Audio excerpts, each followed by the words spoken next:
The Lord be with you. And with your spirit. A reading from the Holy Gospel according to St. Luke. Glory to you, O Lord.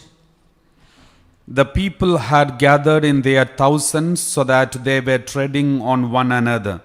And Jesus began to speak, first of all, to his disciples. Be on your guard against the yeast of the Pharisees, that is their hypocrisy.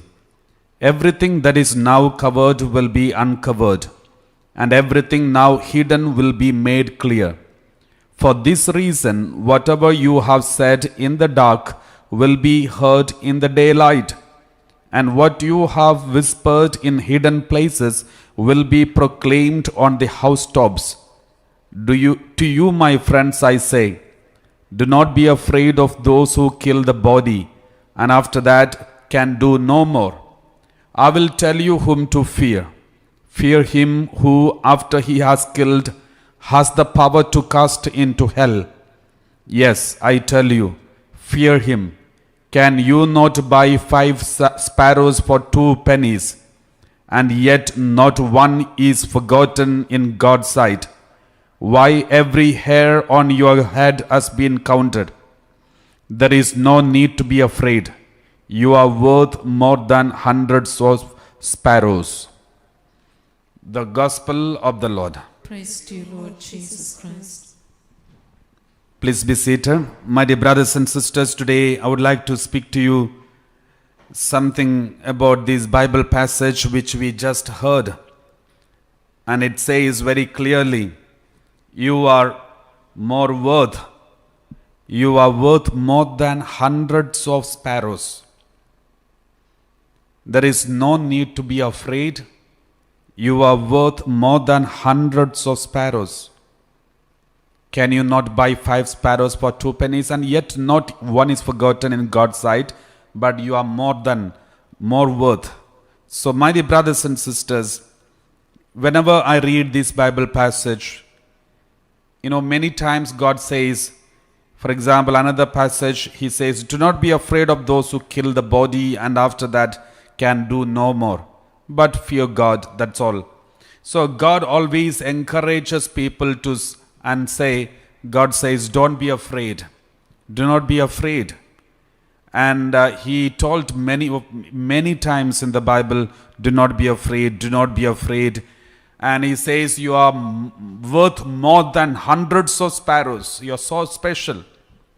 But the problem is, though God says we are precious, you are worth, you are good, you are not afraid and all those things, then why we are suffering?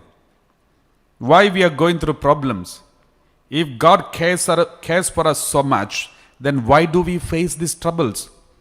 Why do we go through sufferings after sufferings? Why do we have tension, stress, anxiety, worries, and so many other problems? Family problem, marital problem, and persecution from our own family members. Mother-in-law is persecuting, our own mother or father is persecuting us. So many problems after problems. Why do this? Why do we go through this? God says, you are worth, you are precious, your names are written on my palm, I will never forget you, don't be afraid. But then, why don't we experience this love? So this is one thing. Though I have an answer through many words of God, there are so many things, but sometimes very hard to convince the people. But my dear brothers and sisters, I would like to share with you something connected to this. Why do we have these problems in spite of God's love for us, each and every one of us? In order to get the answer for all these questions, the first person to look into, the first person's life that we need to examine is Jesus' life. We all know Jesus is loved by the Heavenly Father because He is Heavenly Father's the only begotten Son. But what did Jesus go through in His life? Though God the Father has loved Jesus so much, what did He go through in His life? Was He the richest in the whole world when He was born? No. He was born into an ordinary family. Not so rich at all. They are surviving through the daily hard work of Joseph. And he even died. Before he started his public ministry, Joseph died. Saint Joseph died. He went through all the hardships of the family, leading the family life. Saint Joseph, the protector of the Holy Catholic Church, was the one who protected the Holy Family, which was a duty entrusted to him by the Heavenly Father, which he faithfully completed. And before the public ministry, he died and went to heaven. And if you look into the life of Jesus, Jesus had his only mother and no one else. And when he started his public ministry, there were so many people who were attracted to him and so many were following him, but there were many others who were enemies. Though Jesus was so perfect, but still he had enemies. My dear brothers and sisters, enemies are not really the signs that you are so bad.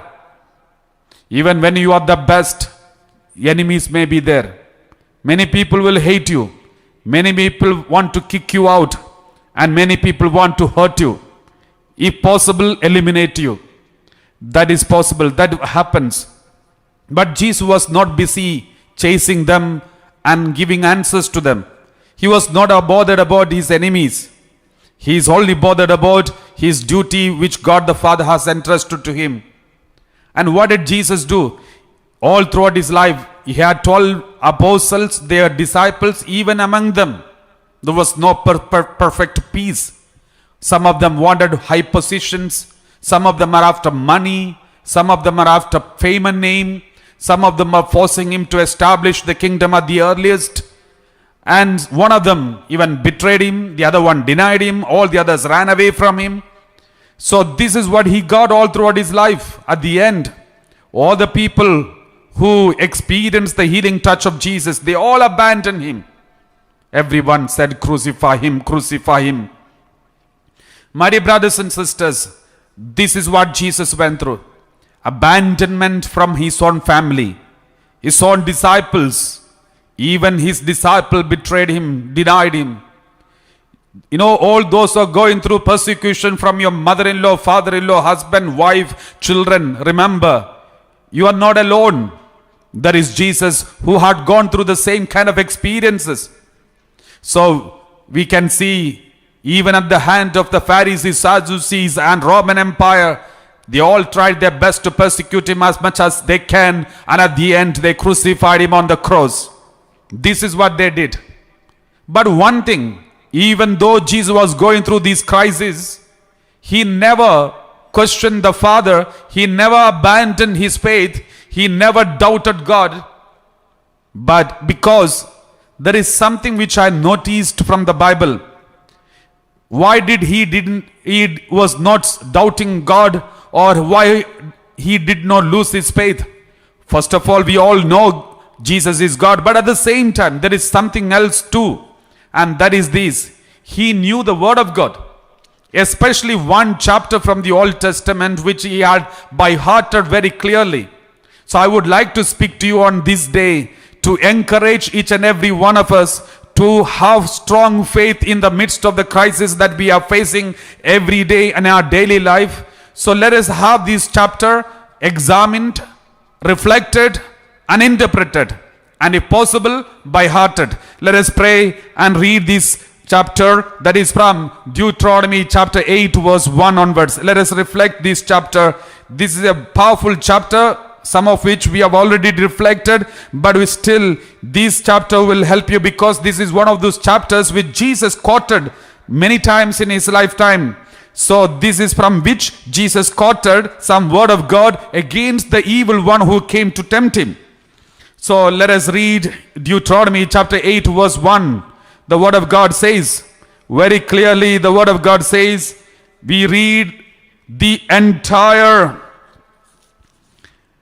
like this entire commandment that I command you today, you must diligently observe, so that you may live and increase and go in and occupy the land that the Lord promised on oath to your ancestors. When God was taking the Israelites to the promised land, this was the promise of the Heavenly Father. What did He say? You have to take my word very seriously, my commandment very seriously. And when you settle in the land which I give you, please make sure that my word, my command should be taken very seriously. This is the first point that we need to remember. My dear brothers and sisters, God said, don't be afraid. You are precious. You are worth more than hundreds of sparrows. But there are some duties that are entrusted to us. Wherever we are, when we are settled in any place, one thing that we need to remember, we have to take the word of God very seriously. We have to take the command of God very seriously. Praise the Lord. Hallelujah. Any family, they can have peace and also disturbance. If there is a family where father says something, wife, children agrees. Wife says something sensible, husband, children, everyone agrees. And when parents say something, children are obedient. You know, when there is a command and obedience, when there is authority and respect for the authority, remember one thing, there is peace in the family. But just imagine when father says something, children are disobeying, there won't be any peace anymore. So the same way, if you really need peace in your daily life, if you really need happiness, peace of life in your personal life, the Lord says, the first sentence He says, this entire commandment, not out of 10, 9 commandments. No, out of 10, 10 commandments. And all the other commandments which God has said, that I command you today, you must diligently observe so that you may live and increase. You may live and increase. So one criteria, one condition to live and increase is obedience to the commandment of God.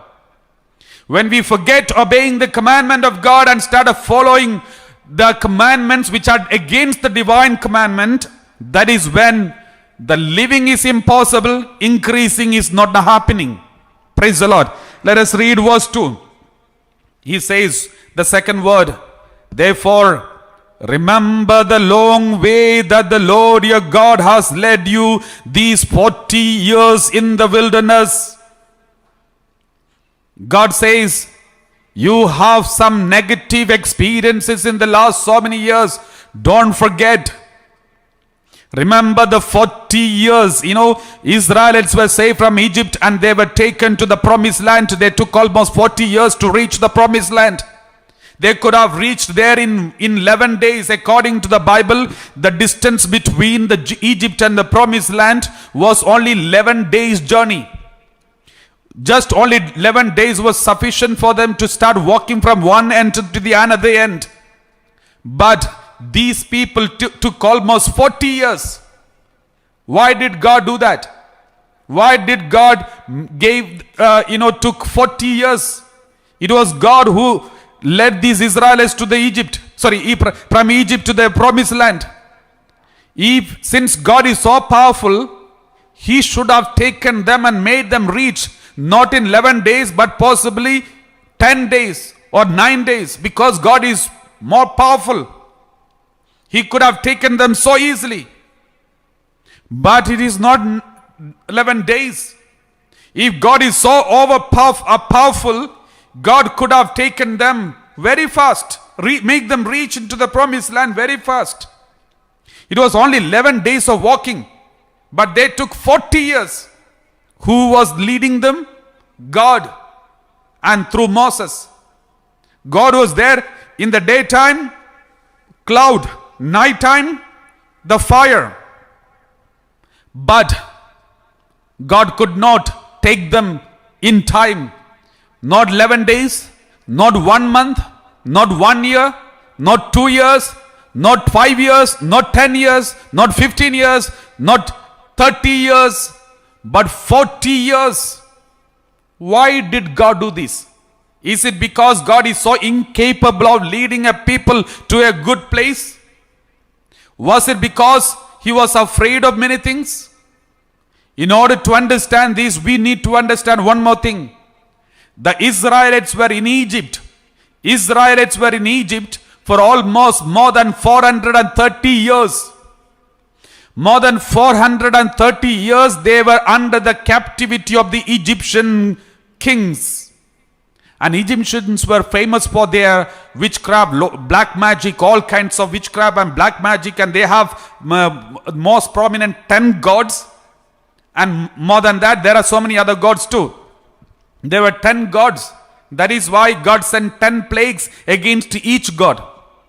So to the god of Nile, God sent one plague to the Nile, where the Nile water became red and blood. And Nile water was spoiled. By doing this plague, by permitting this plague, God was showing his power over that god. And he was telling the whole world that there is no god of Nile. Then God sent, so many plagues. Each plague was nothing but an attack on their concept of different gods. By doing so, God proved that there is no other God. There is only one God. The 10th God was Pharaoh himself. Pharaoh himself was considered as a god. One of the 10 gods, most powerful gods of Egyptians. That is why God permitted his firstborn son to be killed. By doing so, God was proving in front of the whole world that this Pharaoh is nothing. He cannot even save himself and his children. Then how can he save the whole country? And that is when Pharaoh realized the people will be against him, and he said, okay, all the Israelites, please leave, immediately leave. And that's the reason they permitted Israelites to leave. And remember, these Israelites were under the Egyptian custody for almost more than 430 years. That means they must have already forgotten all the Israeli culture, and they have adapted themselves to the Egyptian culture. Inculturation. They entered into the inculturation maximum. Most of them were influenced by the Egyptian gods more than Israeli gods. Therefore, God knew, if I take these thousands of people, and if more than 600,000 of people, if I take all of them and give them a land and settle them in no time, maybe if I take them and make them reach the promised land in 11 days and make them settle in the promised land, what will happen? They will make the promised land into another Egypt. They will start making mummies and daddies there in the land, in the promised land. And the promised land will become another Egypt. All the superstitious believe. Remember, there are witchcraft and black magicians there in Egypt. That is why when Moses took the staff, he threw the staff on the floor, the staff became a serpent. Their magicians, when they threw the staff, their staff also became serpents. What does it mean? They were also capable witchcraft, black magicians. There were people. And these Israelites were influenced by them. And that was the reason God said, God knew, if I take these 600,000 people within no time and make them settle in promised land, within no time, these people will make Israel, the new promised land, into another Egypt. Because already Israel is having a feeling that their God is incapable. But Egyptian God is more capable. Because if Israeli God is powerful, how come they are slaves for 400 years? How come Egyptians are masters and Israelites are slaves? Whose God is more powerful, slaves' God or master's God? If slaves' God is powerful, how come the slaves are still slaves? So this is one thing which affected the Israelis very much. Therefore, they try their best to please the Egyptian gods, thinking that the Egyptian God is more powerful. That is why the Egyptians are still masters over the Israelites.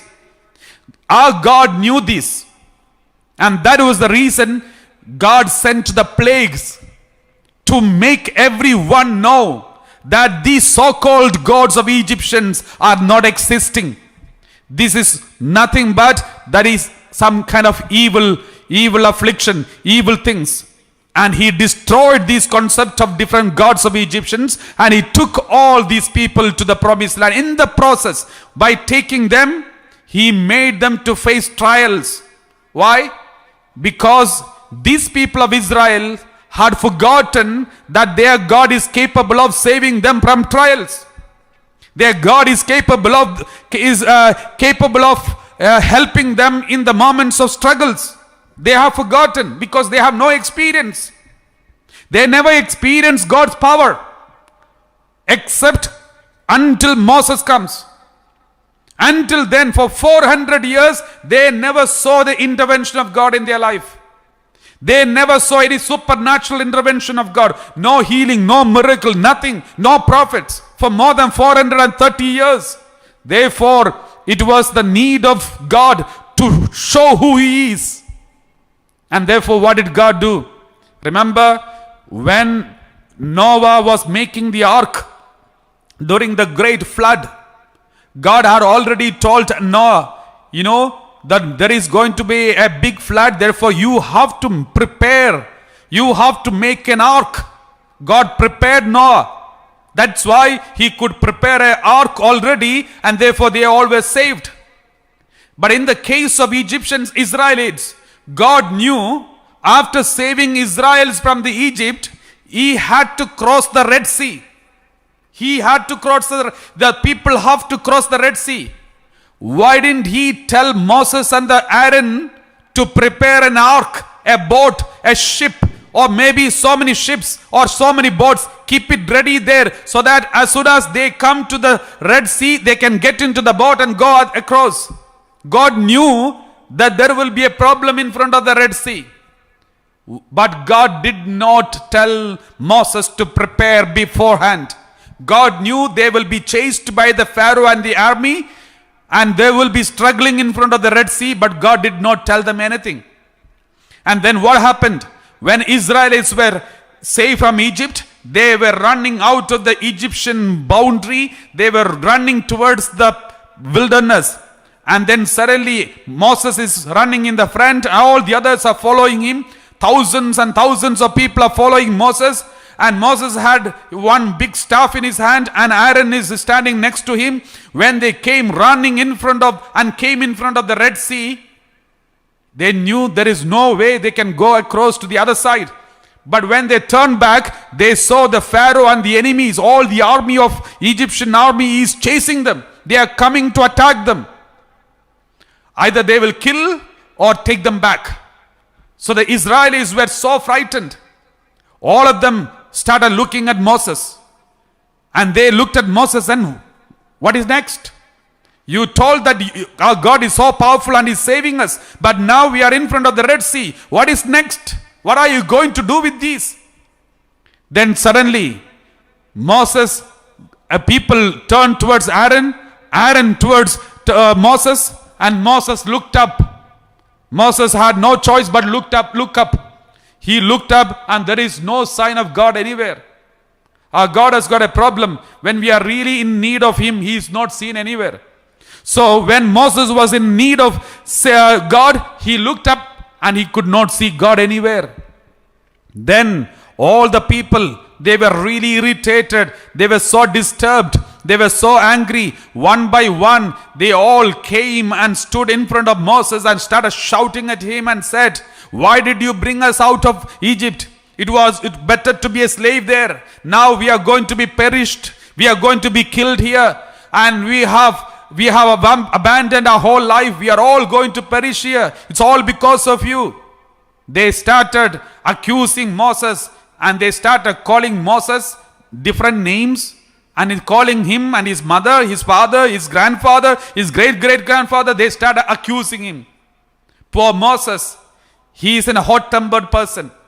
We all know that he is a hot-tempered person. No wonder God has chosen this leader Moses to lead these hot-tempered people. So God knows the right suitable partner. So always God selects the suitable partner. Look at your husband and look at your wife and see God has chosen the suitable partner for you. The same way God knew Moses is the suitable leader for these people, because these are stubborn people.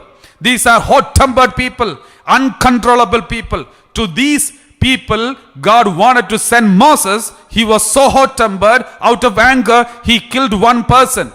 And he saw one day two people were fighting with each other. He wanted to settle the problem, but then they were not ready to listen to him. And then he killed one person and settled the problem. So this is how Moses normally used to settle the problem. So because he could not control himself. And now God selected him and he is standing in front of the Red Sea.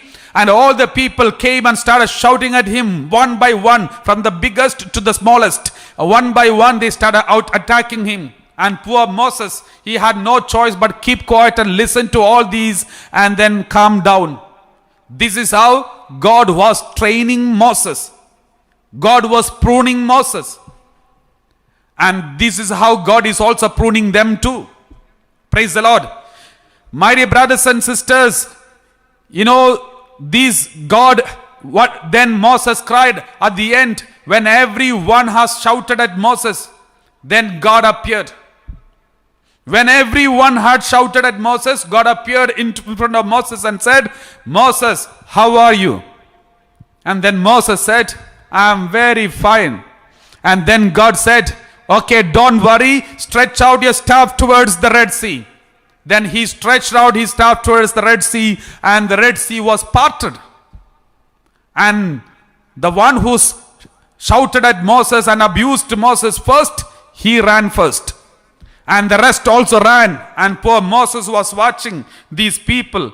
These 5 minutes ago, they denied God, they were denying me, and they were about to kill me. Now, when there is a miracle, none of them are worried about just at least to say, sorry, Moses. But they are busy running, and they all escaped. At the end, poor Moses also walked and was wondering how to deal with these people. These are very hard people to handle. So then he walked. At the end, he reached the other side, and meanwhile, they all witnessed the destruction of the Pharaoh and the army of the Pharaohs. And then, one by one, all the people who shouted at Moses, they felt so bad. One by one, they came and told Moses, Moses, we are sorry. My dear brothers and sisters, they must be ashamed of themselves now, because their real nature came out. Sometimes God tests you, not because God doesn't know what is there in your heart, but you don't know what is in your heart. Praise the Lord. God knows every secret of us. God knows every secret in our heart. But God tests us. God put us in a crisis moment so that our real nature will come out and we will come to know how bad we are. So the testings which God allows in your life, not because He doesn't know you, but you don't know yourself. Praise the Lord. So that's why God permits. So here, these Israelis, they thought they are so comfortable and very good people in Egypt. They were so very good people. But now, in front of Red Sea, their real color came out. My dear brothers and sisters, there are so many Red Seas in your life. In my life, I have seen many Red Seas, and my real color came out, and I was ashamed of those colors and went for confession. But there are so many other Red Seas you must have witnessed in your life. Have you come across your real color? Have you come across your real color and repented? Have you come across your real color and repented and asked forgiveness and gone for confession? If then, well and good. If not, remember, many Red Seas are going to come again. Many Red Seas are going to appear in front of you, because you have not yet come to know your real color. And unless you come to know your real color and repent, the Red Seas are going to repeat in your life and in my life too. Praise the Lord. Hallelujah. Then poor Moses said, okay, no problem. Moses knew, now they will say sorry and tomorrow they will call some other names. So Moses was not so excited because of this sorry. My dear brothers and sisters, This is how, when there is glories, don't be so excited because there will be sorrows next day. So be at peace in your heart always. In sorrows and in glories, in pain and in happiness, in everywhere, be at peace. Praise the Lord. God has given me, God has taken it away from me. Blessed be the name of the Lord. That's enough. Praise the Lord. Hallelujah. And then these Israelites, God said, okay, then Moses asked God, God, we reached the other side. We have entered into the freedom. Now no more enemies. We have no more enemies. Complete freedom. Because the so-called enemies whom they were afraid of, they are all washed away. That means through water they receive baptism, the freedom. That is the pre-shadow of baptism. Through water you enter into the freedom of a child of God. No more pharaohs are controlling you. No more other gods controlling you. No more sin is going to affect you. That is why baptism is very important for the Christianity. Through water you enter into the freedom. Praise the Lord. And then Moses asked God, God, what shall I do? Where shall I take these people? If I go this way, it is very easy. Within 11 days we will reach. But if we go this way, it is wilderness. There are lots of problems.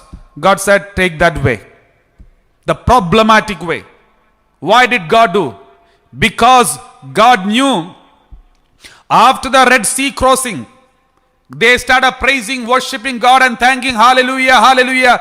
They were singing hymns to God and say, God, you are the God, there is no other God, you are the only God, you are like this, you are like that. They were so excited, but God knew their heart. God knew tomorrow they will deny me. Therefore, it is not enough.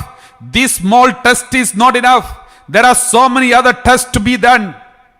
They may reach the promised land. Suppose if this is the promised land, they can come here just straight and reach here within 11 days. But what did God do?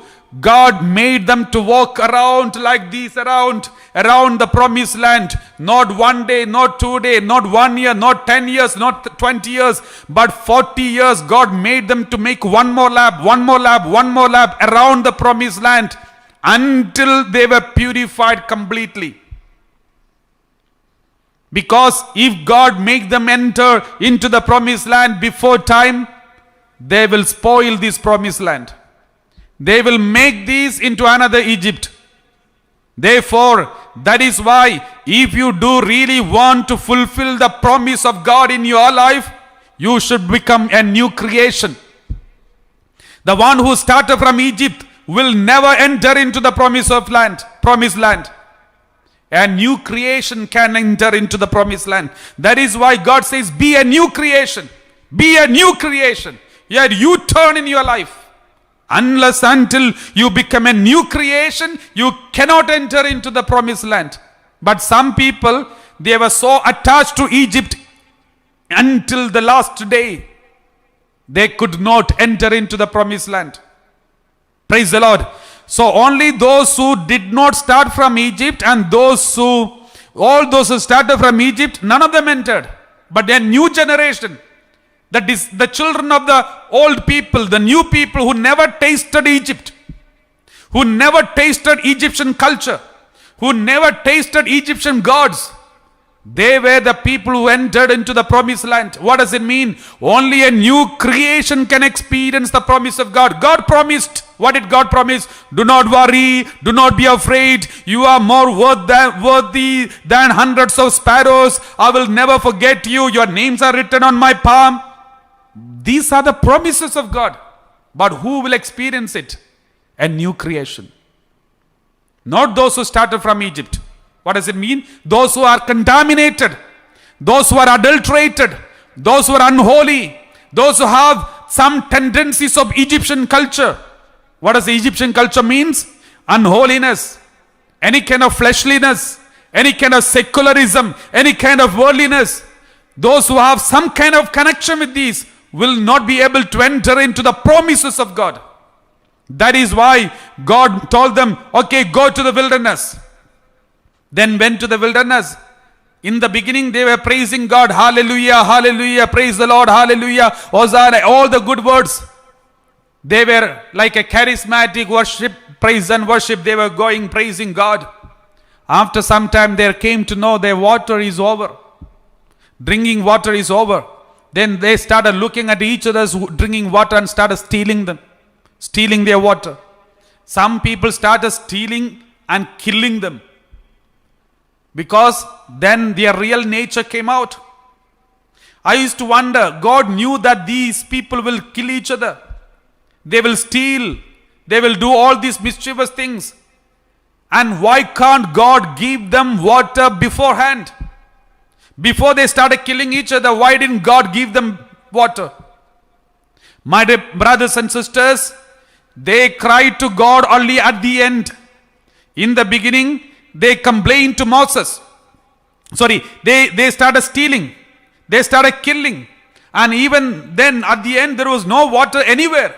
And then they came to Moses. My dear brothers and sisters, they were not depending on God, because they are still not ready to accept this new God. Though they are Israelis, they believe the God of Abraham, but they are not attached to this God. They are not in love with this God. That is why God made them to go through the testing period.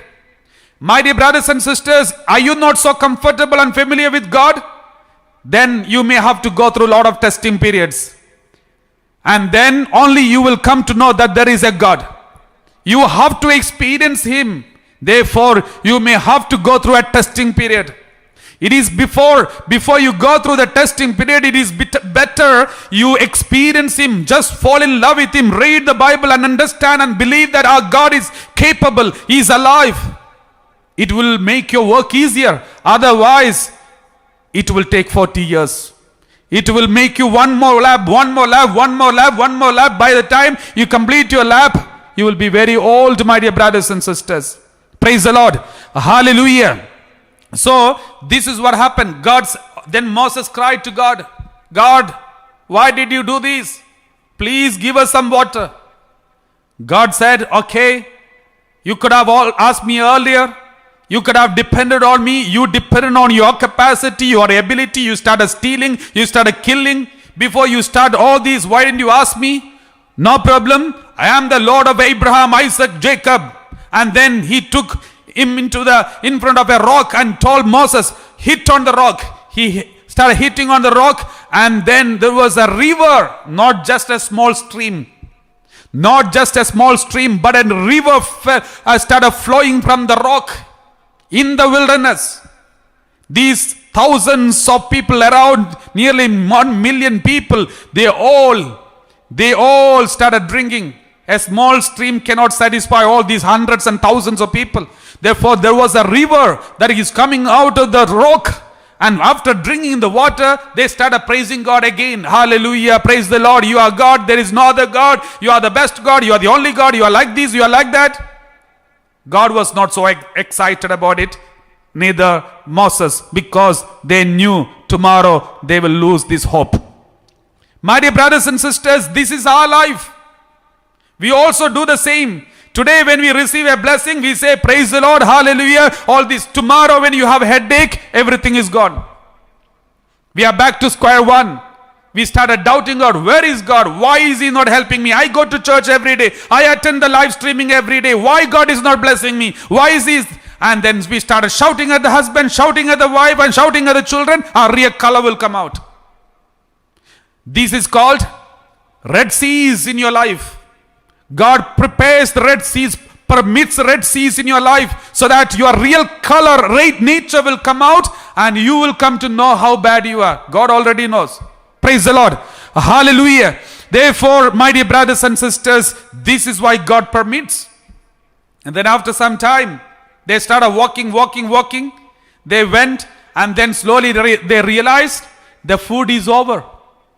Their food is over. Then they started complaining. They said, the food that we was eating in the wilderness, in the Egypt, that was better. In fact, in Egypt there was no food.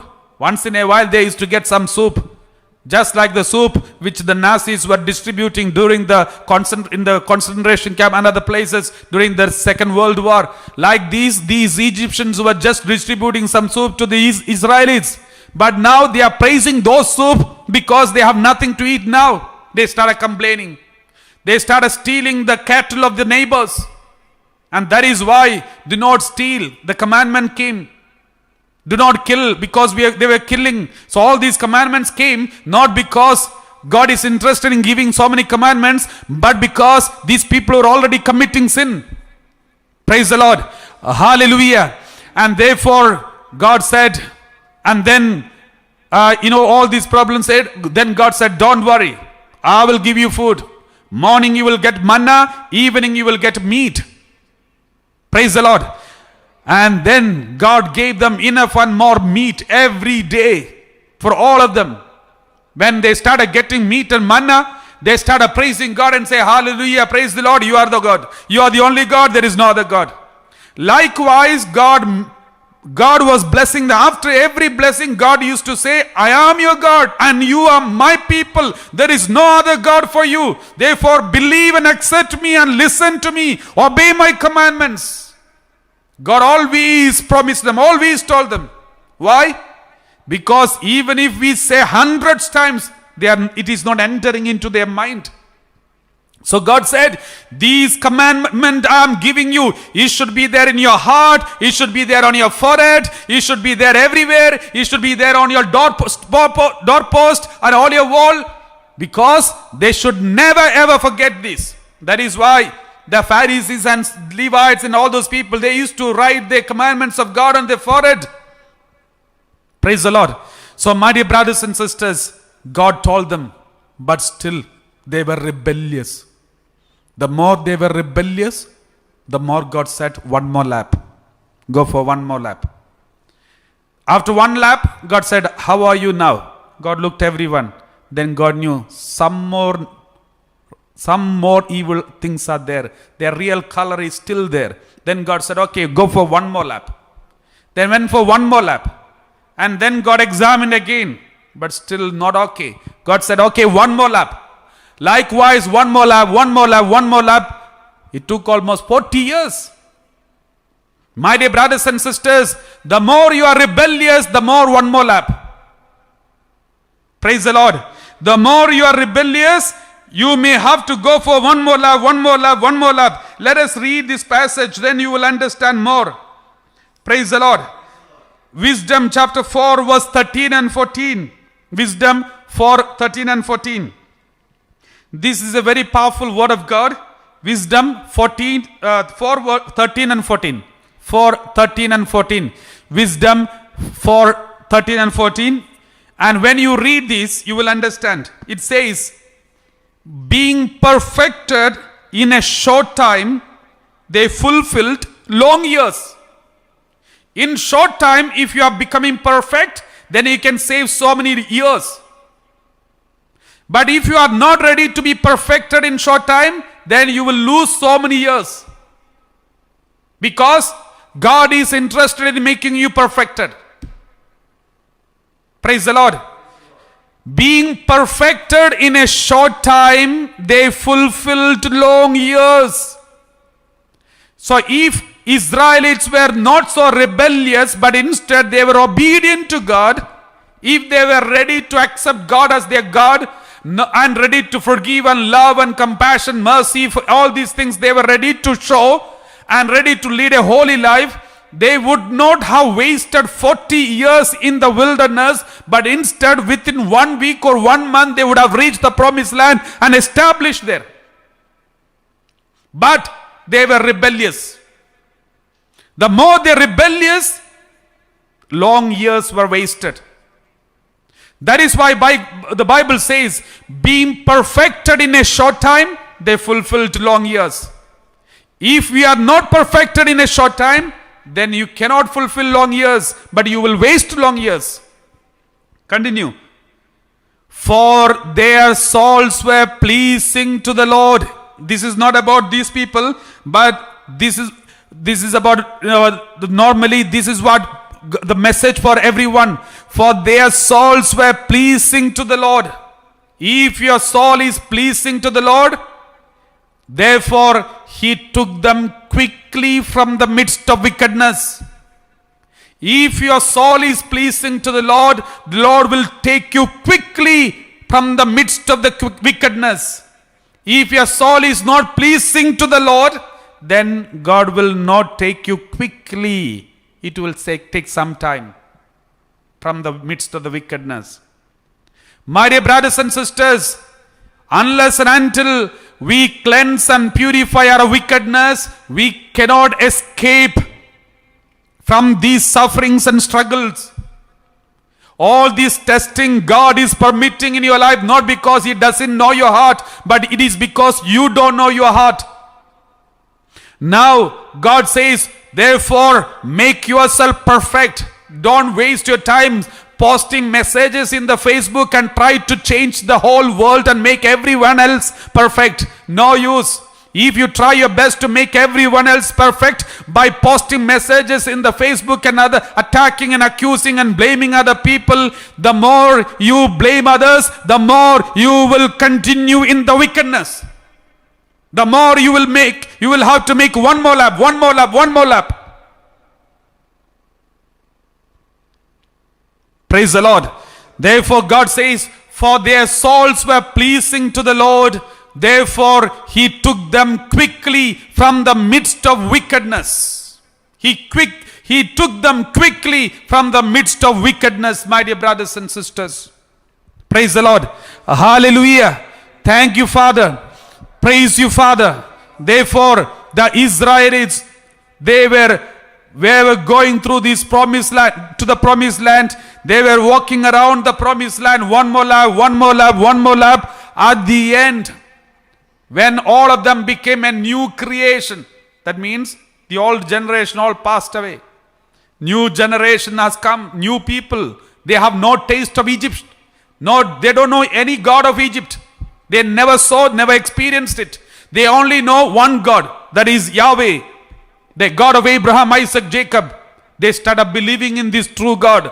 And then God said, okay, the one more lap is over. Now it's time for you to enter. Even Moses was not permitted. Even Moses was not permitted to enter into the promised land. My dear brothers and sisters, this is very important. Why did God do this? Because God knew as long as there is any contamination in us, it will impure the other people. That is why in today's gospel, God said, beware of the yeast of Pharisees. A small yeast can affect and influence the whole floor. The same way, if there is any unholiness, it can affect the whole country. That is why if you go to Israel, even today, go to Israel and go to Egypt. This is exactly opposite. Though these people have come from Egypt, there is no connection with Egypt in Israel even today. Praise the Lord. Entirely different culture, everything is different because God purified them. My dear brothers and sisters, we are all in the process of purification. God is purifying us every day. The more we cooperate with God, the better we will experience the purification, the earlier we will enter into the promise of God.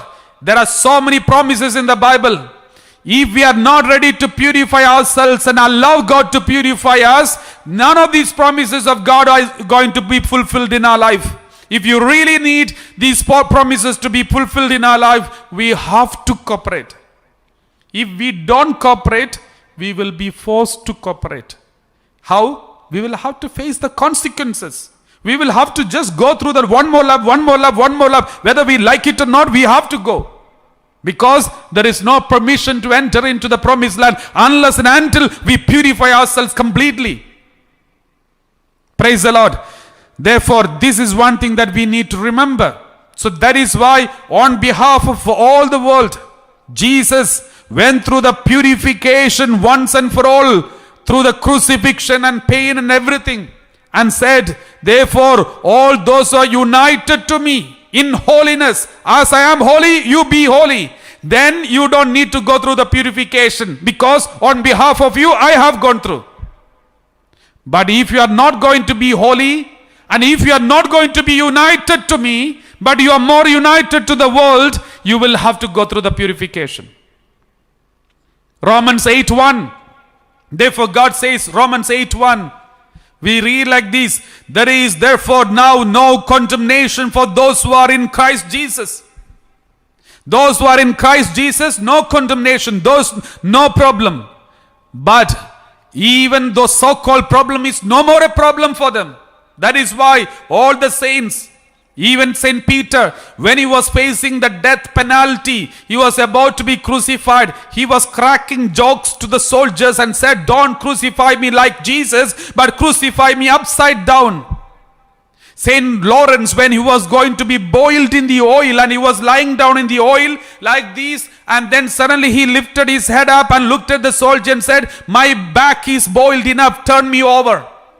He was cracking jokes even when he was facing crisis, the most painful experience of his life. He was cracking jokes. Why? Because this suffering is no more a suffering for them. Yesterday, I explained to you about the 9 grades of prayer.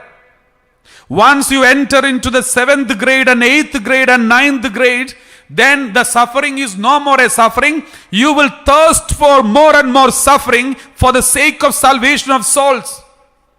Because suffering is become so precious for you and salvific for you. Suffering is the currency to go to heaven. This is the realization that you will enter into once you enter into the 8th and 9th grade of prayer life. Praise the Lord. So this is what the real Christianity. We all have to grow to this level, my dear brothers and sisters. That is why I am making one more lap. I hope you too are. If not, don't worry. Soon you will start one more lap. Praise the Lord. We all are facing Red Seas in our life. If you are not experienced a Red Sea, it's good. Maybe because you have already humbled yourself and thanked God and cooperated with Him. Or else, don't worry, Red Seas are on the way. Is waiting for you. Praise the Lord. It's better we cooperate with God and make a U-turn in our life and repent of all our sins and change our life. Instead of waiting or wasting our time thinking about how to change others, let us think of changing ourselves. You know, why do I preach all these days, all these in every day? Not because I have some idea that all these preachings are going to change you all people. But one thing I'm sure, after all this preaching, some changes are taking place in my life. And it is helping me a lot. That's why I'm preaching. I have no, overconfidence that you all are going to be changed. But one confidence I have is somehow it is changing me, because Word of God is double-edged sword, that it not only affects you, but it affects me. So every word that is preached, it is changing me and converting me. And I thank God for that. And I hope one day this one more lap will stop. Praise the Lord. Let's close our eyes and pray.